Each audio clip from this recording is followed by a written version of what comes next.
जय श्री कृष्णा। राधे राधे। भक्तजनों, आज आप श्रवण करेंगे तुलसी माता और एक कुंवारी लड़की की कहानी। एक कहानी चमत्कारी है। एक गांव था। उस गांव में एक परिवार रहा करते थे। उस परिवार में एक छोटी सी लड़की थी जो उनकी माता पिता छोटे में छोड़कर वो भगवान के पास चले गए। वो अकेली रह गई। वो छोटी सी लड़की किसी के घर में झाड़ू लगा देती है तो किसी के बर्तन मांज देती है। उसे कोई रोटी दे देता है, कोई भात दे देता है। बस वही भोजन करके वो अपना गुजारा कर लेती है। वो छोटी सी बच्ची रोज कुएं पर स्नान करने जाती है और कपड़ा छोड़ती है एक जगह आकर जहाँ एक छोटे से तुलसी के पौधा था, लेकिन उसे छोटी सी लड़की का नज़र नहीं आता। वहीं पर जाकर अपना कपड़ा छोड़ती थी। उसकी भीजे हुए कपड़ा के जल उस तुलसी के पौधा में जाकर लगता था। उस तुलसी का पौधा छोटा सा वो सूख गया था। उस तुलसी में कभी कोई पानी नहीं देते थे और न ही वो तुलसी के पौधे नजर आते थे। उस छोटी सी लड़की के छोड़े हुए कपड़े से जल उस पौधा में जाता है और तुलसी के पौधा वो आस्ते आस्ते ताज़ा होने लगता है। जैसे जैसे तुलसी के पौधे ताज़ा होते जाते हैं वैसे वैसे छोटी सी लड़की भी वो बड़ी होती जाती है। देखते देखते तो तुलसी हरा भरा हो गया, बहुत बड़ा भी हो गया। उसमें फूल पकड़ने लगा। इधर लड़की भी बहुत बड़ी हो गई। एक दिन लड़की स्नान करके अपना कपड़ा छोड़ रही थी। उस समय तुलसी माता उस पौधे से प्रकट होती है, हंसते खिलखिलाते कहती है कि अरे बेटी, तू तो मुझे जिंदा कर दिया, मुझे प्राण डाल दिया। आज तू जो भी चाहेगी वो वर तू मांग। आज मैं बहुत प्रसन्न हूँ, तुझे वर दूंगा। लेकिन लड़की तो सीधे साधे भोली भाली थी। उनका कुछ समझ में नहीं आया। वो सोच में पड़ गई कि अचानक ये औरत ये पौधे के पास कैसे आ गई। लड़की उनसे पूछती है कि आप कौन हो और कहाँ से अचानक यहाँ पर आकर खड़ी हो गई। वो कहती है कि बेटी, मैं तो तुलसी हूँ, मैं तो तुलसी हूँ। तू मुझे जिंदा किया है, मुझे प्राण दिया है। आज मैं तुझ पर बहुत प्रसन्न हूँ। आज जो तू मांगेगी वही मैं तुझे दूंगी। मांग बेटी, मांग। वो लड़की कहती है कि माता, मेरा तो कोई नहीं है। छोटे में छोड़कर मेरे माता पिता भगवान के पास चले गए। तब से मैं किसी को घर में झाड़ू लगाती हूँ तो किसी को बर्तन मांज देती हूँ। वो लोग जो भी देते हैं उसी से मैं अपना गुजारा कर लेती हूँ। मेरा कोई नहीं है माता। मैं आपसे क्या मांगूं? मुझे तो मांगना भी नहीं आता है माता। बताइए मैं क्या मांगूं आपसे। एक बुढ़िया माई थी जो अपना झोपड़ी के वो पास बैठी हुई थी। उस लड़की के कारण तुलसी माता से उस बुढ़िया माई को भी दर्शन हो गया। वो बुढ़िया माई कहती है कि अरे बेटी, वो माँ है, तू जो मांगेगी वही वो देगी। तू मांग ले माँ से, जो चाहे सो मांग ले। लड़की कहती है कि माँ, अगर आप कुछ देना चाहती है तो मेरा सहारा दीजिए, मेरा जीवन साथी दीजिए कि मैं उनके साथ अपना जीवन बिता सकूं माता। तुलसी माता कहती है कि ठीक है बेटी, जब तू मुझे जीवन दान दिया है तो मैं ज़रूर तेरे जीवन साथी दूंगा और मैं अपने हाथ से तुझे 7 फेरे करवाऊंगी। माँ तुलसी अपना दाया दृष्टि से एक लड़का को तैयार करती है और दोनों को दूल्हे और दुल्हन की कपड़ा सजा देती है और तुलसी के पौधे में 7 फेरे करवा कर वो दोनों को विवाह करवा देती है। तुलसी माता कहती है कि बेटी, तू तो कहीं भूल तो नहीं जाएगी। वो कहती है कि नहीं माता, आपको तो सारा जीवन मैं पूजा करूँगी, आपका जल सींचूँगी, आपका पौधा को सींचूँगी, पूजा करूँगी, आरती करूँगी, लेकिन कभी आपको नहीं भूलूँगी माँ। तुलसी माता कहती है कि बेटी देखे, जो मुझे श्रद्धा भाव से मेरे पौधा को सींचेंगे, पूजा करेंगे, शाम को आरती करेंगे, दीप जलाएंगे, उन पर मैं ऐसे ही प्रसन्न हो जाऊंगी। हमारा कृपा हमेशा उन पर बने रहेंगे। जो लड़की माता को प्राण दिया, वो माता उसे जीवन साथी दिया। अपना हाथ से अपने पौधों को 7 फेरे करवा कर विवाह कर दिया। तो हुआ ना तुलसी माता को चमत्कार। बोलो तुलसी माता की जय, माँ तुलसी की जय। तुलसी विवाह से जोड़ी पौराणिक कथा। माता तुलसी का असली नाम बिंदा था। उनका जन्म राक्षस कुल में हुआ था, लेकिन वह श्री हरि विष्णु की परम भक्त थी। बिंदा जब बड़ी हुई तो उनका विवाह जलंधर नाम के असुर से करवा दिया गया। बिंदा भगवान विष्णु की परम भक्त तो थी ही, साथ ही वह पतिव्रता स्त्री भी थी।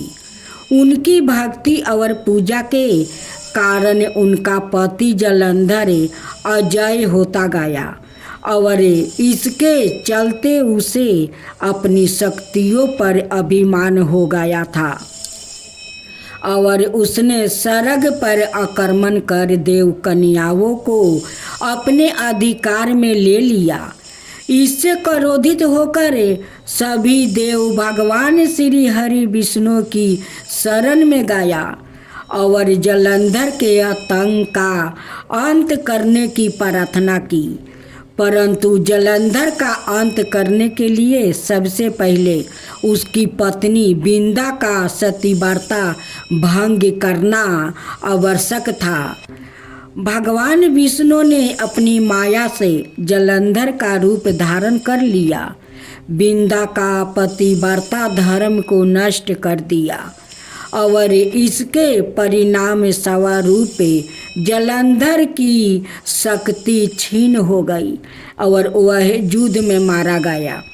लेकिन जब बिंदा को श्री हरि के छल का पता चला तो उन्होंने भगवान विष्णु से कहा, हे नाथ, मैंने आजीवन आपकी आराधना की है, आपने मेरे साथ ऐसा कृत्य कैसे किया? इस प्रश्न का कोई उत्तर श्री हरि नहीं दे पाया और तब बिंदा ने भगवान विष्णु से कहा कि आपने मेरे साथ एक पाषाण की तरह व्यवहार किया है प्रभु। मैं आपको श्राप देती हूँ कि आप पाषाण बन जाइए। यह कहते ही भगवान श्री हरि पत्थर समान हो गया और सृष्टि का संतुलन बिगड़ने लगा। तब देवताओं ने बिंदा से प्रार्थना की कि वो अपना श्राप वह वापस ले ले। भगवान विष्णु की बिंदा के साथ हुई छल से लज्जित थे और अंत में उन्होंने भगवान विष्णु को क्षमा कर दिया। दिए गए भगवान विष्णु को श्राप मुक्ति कर जलंधर के साथ सती हो गई। बिंदा की राख से एक पौधा निकली जिसे श्री हरि विष्णु ने तुलसी का नाम दिया और वरदान दिया कि तुलसी के बिना मैं किसी भी प्रसाद को ग्रहण नहीं करूँगा। मेरे शालिग्राम रूप से तुलसी का विवाह होगा और कालांतर में लोग इस तिथि को तुलसी विवाह करेंगे। उन्हें सुख और सौभाग्य की प्राप्ति होगी। तुलसी विवाह है पूजा विधि। तुलसी विवाह के दिन सूर्योदय से पूर्व ही उठकर नृत्य क्रियाओं से निवृत्त होकर स्नान करे और साफ सुथरे वस्तु धारण करे। इसके बाद तुलसी जी को लाल रंग की चुनरी चढ़ाए और उन्हें श्रृंगारे की सभी वस्तुओं अर्पित करे। यह सब करने के बाद शालिग्राम जी को तुलसी के पौधे के स्थापित करें। इसके बाद पंडित जी के द्वारा तुलसी और शालिग्राम का पूरे रीति रिवाज से विवाह करवाया जाता है। विवाह के समय पुरुष को शालिग्राम और स्त्री को तुलसी जी को साथ लेकर 7 फेरे करना चाहिए और विवाह संपन्न होने के बाद तुलसी जी की आरती भी करनी चाहिए। धर्म ग्रंथों के अनुसार भगवान विष्णु ने दूसरा अवतार वराह रूप में लिया था। वराह अवतार से जोड़ी कथा इस प्रकार है। पुरांत समय में दैत्य हिरण्यक्ष ने जब पृथ्वी को ले जाकर समुद्र में छिपा दिया, तब ब्रह्मा की नाक से भगवान विष्णु वराह रूप में वो प्रकट हुआ। भगवान विष्णु के इस रूप को देखकर सभी देवताओं और ऋषि मुनियों ने उनकी स्तुति की। सबके आग्रह पर भगवान वराह ने पृथ्वी को ढूंढना आरंभ किया। अपनी थुथुनी की सहायता से उन्होंने पृथ्वी का पता लगा लिया और समुद्र के अंदर जाकर अपने दांतों पर राख कर वो पृथ्वी को बाहर ले आया। जब हिरण्यक्ष दैत्य ने यह देखा तो उसने भगवान विष्णु के वराह रूप को युद्ध के लिए ललकारा। दोनों में भीषण युद्ध हुआ। अंत में भगवान वराह ने हिरण्यक्ष का वध कर दिया। इसके बाद भगवान वराह ने अपने खूरों से जल को स्तंभित कर उस पर पृथ्वी को स्थापित कर दिया। नारद अवतार। धर्म ग्रंथों के अनुसार देव ऋषि नारद भी भगवान विष्णु के ही अवतार है। शास्त्रों के अनुसार नारद मुनि ब्रह्मा के 7 मानस पुत्र में से एक है। उन्होंने कठिन तपस्या से देव ऋषि पद प्राप्ति किया है। वो भगवान विष्णु के अनाए भक्तों में से एक माने जाते हैं। देव ऋषि नारद धर्म के प्रचार और लोक कल्याण के लिए हमेशा प्रत्ययशील रहते हैं। शास्त्रों में देव ऋषि नारद को भगवान का मन भी कहा गया है। श्री भगवत गीता के 10वें अध्याय के 26वां त्रिलोक में सवाई भगवान श्री कृष्णा ने इनकी महत्ता को स्वीकार करते हुए कहा, देव ऋषि अर्थात देव ऋषियों में मैं नारद हूँ। नर नारायण सृष्टि के आरंभ में भगवान विष्णु ने धर्म की स्थापना के लिए 2 रूप में अवतार लिया। इस अवतार में वो अपने मस्तक पर जाटा धारण किया हुआ था। उनके हाथों में हंस, चरणों में चक्र और वक्ष स्थल में श्रीवस्त्र के चिन्ह था। उनका संपूर्ण भेष तपस्वियों के समान था। धर्म ग्रंथों के अनुसार भगवान विष्णु ने नर नारायण के रूप में यह अवतार लिया था। गणेश और बुढ़िया माई की कहानी। बहुत पहले की बात है। एक बुढ़िया माई थी। वह बहुत ही गरीब और अंधी थी। उसके एक बेटा और बहू थी। वह बुढ़िया सदाए गणेश जी की वो पूजा किया करती थी। एक दिन गणेश जी प्रकट होकर उस बुढ़िया माई से बोले, बुढ़िया माँ, तू जो चाहे सो मांग ले, मैं बहुत तुझ पर प्रसन्न हूँ। बुढ़िया बोली, मुझसे तो मांगना नहीं आता है, कैसे और क्या मांगूं गणेश जी। तब गणेश जी बोले, अपने बहू और बेटे से पूछ कर तू मांग ले। तब बुढ़िया ने अपने बेटे से कहा कि गणेश जी कहते हैं तू कुछ मांग ले, बताओ मैं क्या मांगूं। पुत्र ने कहा, माँ तू धन मांग ले, अपने लिए बहुत सारा रुपया पैसा मांग ले। बहू से पूछा तो बहू ने कहा, सासू माँ तुम नाती मांग लो। तब बुढ़िया ने सोचा कि ये तो अपने अपने मतलब की ये बात कह रहा है। और उस बुढ़िया ने पड़ोसन से पूछा तो उसने कहा, बुढ़िया तू तो थोड़ी दिन जिएगी, क्यों तू धन मांगे और क्यों तू नाती मांगे। तू तो अपनी आंखें की रोशनी मांग ले, जिससे तेरी जिंदगी आराम से कट जाएगी।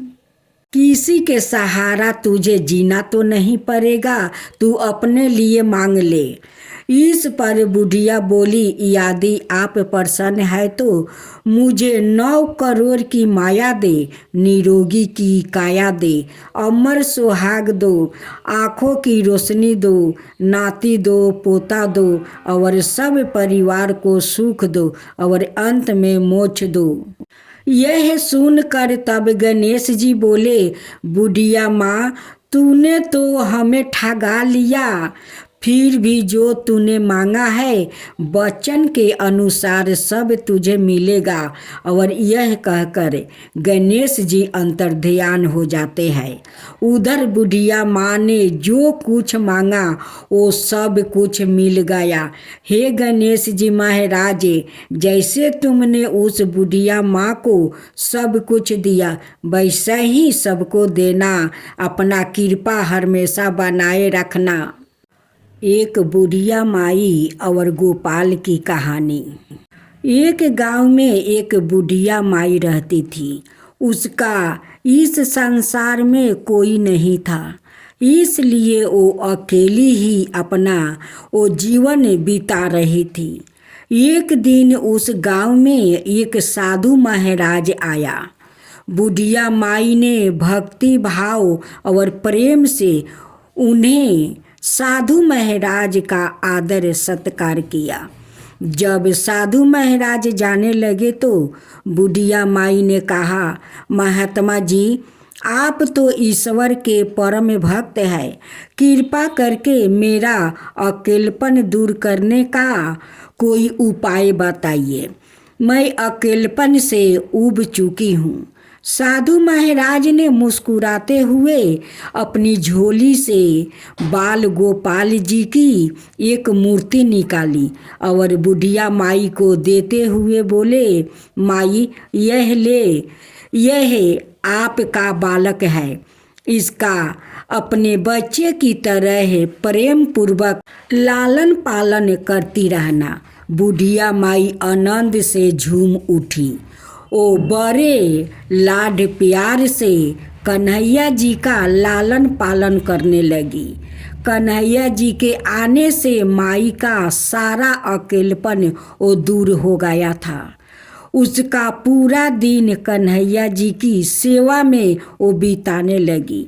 एक दिन गांव के कुछ शरारती बच्चों ने देखा कि माई एक मूर्ति को अपने बच्चे की तरह लाड प्यार कर रही है। नटखट बच्चों ने माई का उपहास उड़ाया और बोले, माई जंगल से एक भेड़िया गांव में घुस आया है जो छोटे बच्चों को उठा कर ले जाता है और मार कर खा जाता है।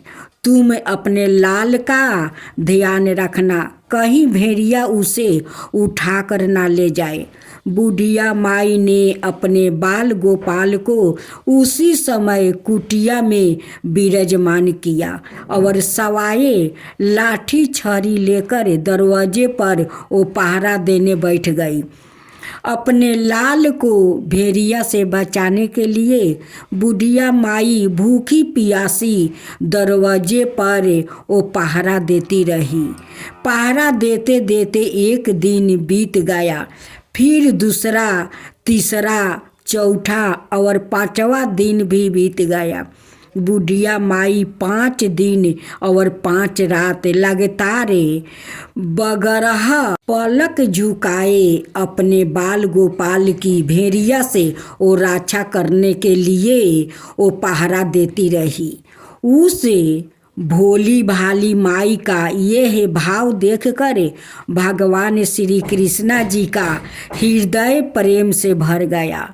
अब उन्हें माई का प्रेम प्रत्यक्ष रूप से वो पाने की इच्छा हुआ।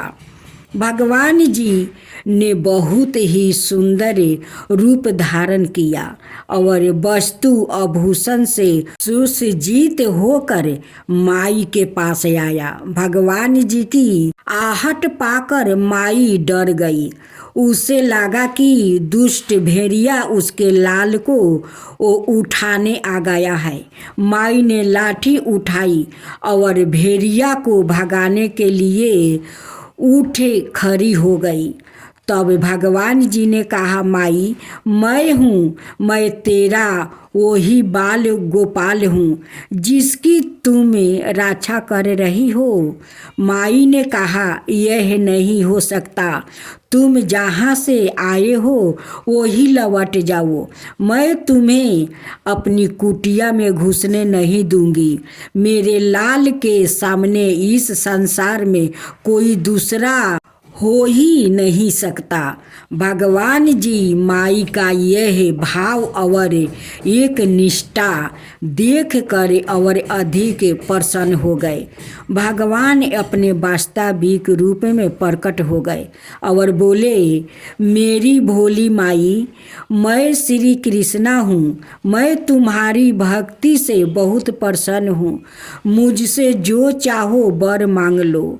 यह सुनकर माई भगवान श्री कृष्णा के चरणों में वो गिर पड़ी और बोली, मैं आपको 100 प्रणाम करती हूँ। आप मेरे प्रिया लाल की भेड़िया से रक्षा कीजिए। अब ठाकुर जी और अधिक प्रसन्न होते हुए बोले, चलिए माई, मैं आपको और आपके लाल को अपने निज धाम ले चलता हूँ।